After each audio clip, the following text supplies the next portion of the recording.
ඔබට සුබ දවසක්.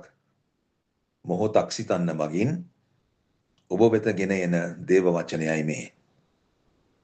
උප්පත්ති 12 වෙනි පරිච්ඡේදයේ ආබ්‍රහාම් දෙවියන් වහන්සේගෙන් බලවත් පොරොන්දුවක් ලැබුවා.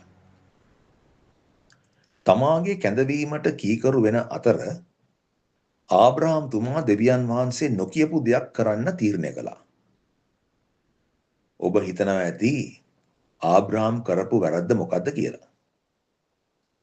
ආබ්‍රහාම්ට තම පියාගේ නිවස අතහැර යන්න කිව්වට ලොත්ව එක්කගෙන යන්න දෙවියන් වහන්සේ කිව්වේ නැහැ. බොහෝ වෙලාවට අපිටත් වරදින තැන මෙතනයි.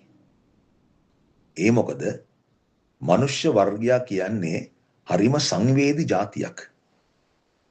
අපිට ඉක්මනින් හිත උණු වෙනවා. අනුකම්පාවක් දැනෙනවා.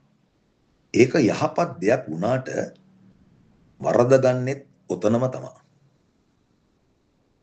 දෙවියන් වහන්සේ යමක් පවසනකොට අපි පැහැදිලිව ඇහුම්කන් දෙන්න අවශ්‍යයි. මක් නිසාද උන්වහන්සේ දෙපාරක් කියන්නේ නැහැ. ආබ්‍රහාම් අනුකම්පාවෙන් පිරුණු හදවතක් ඇති මිනිසෙක් නිසා ලොත්ව එක්කගෙන ගියා. නමුත් ඒක දේව කැමැත්ත නොව. ආබ්‍රහාම් තුමාගේ අකීකරු කමේ ක්‍රියාව නිසා දෙවියන් වහන්සේ ඔහුට දීපු පොරොන්දුව කල්ගත වුණා. ඔබේ ජීවිතේ ප්‍රමාද වෙමින් පවතින පොරොන්දුවක් තිබේද? දෙවියන් වහන්සේ අනුමත නොකරපු කෙනෙක් එහෙම නැත්නම් පුරුද්දක් තවත් ඔබේ ජීවිතේ තිබෙනවද? එනම් ප්‍රමාද නොවන්න. අදයි ඔබේ තීරණාත්මක දවස.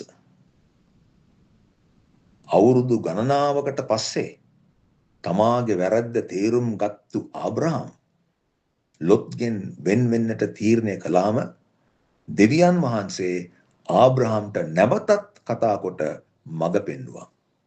එනම් උන්වහන්සේ ඔබටත් එසේ කරනු ඇත. ඔබට ජේසු පිහිටයි. මම සහෝදර නිවිල්.